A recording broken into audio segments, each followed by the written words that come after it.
Waqt il-maratona ġbir ta' fondi bris Caritas Malta inġabret is-somma ta' 268,857 euro fajnuna għal dawk il-persuni fil-bżonn biex joħorġu mill-vizzi qerrieda.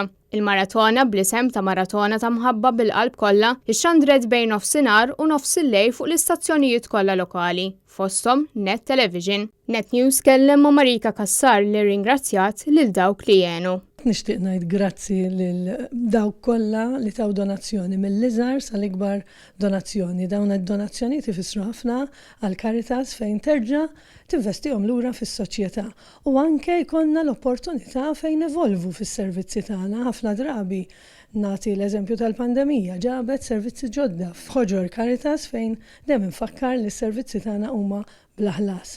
Is-suċċess mhux tal-flus biss, il-bieraħ ċemplu madwar 32 persuna jitolbu l-għajnuna fosthom 21 persuna ċemplu għall-ewwel darba biex jippruvaw joħorġu mid-dipendenza tal-abbuż ta' droga. Fost l-istejjer kien hemm dik ta' Ġannella li nħakkmet mill-vizzju ta' droga għal xhur sħaħ sparixxiet u ħadd ma kien jaffejna. Omma saħqet li grazzi għal Caritas reġgħet sabet li t-tifla li kienet taf darba. Minħabba l-vizzi n-numru ta' persuni jispiċċaw jitilfu dak kollu li jkunu ħadmu għalih tul is-snin u saħansitra jispiċċaw ibatu l-ġuħ hekk kif il-flus jażlu jonfquhom fuq il-vizzi. Iżda Caritas ma jgħinux biss lil dawk li għandhom xi vizzju.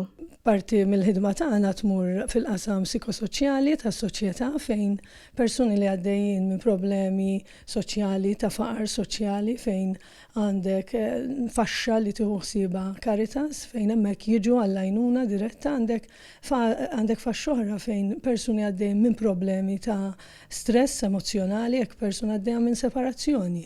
Tista' tiġi tħabbat il-bib ta' Caritas u tagħmel is-sessjonijiet li għandha bżonn.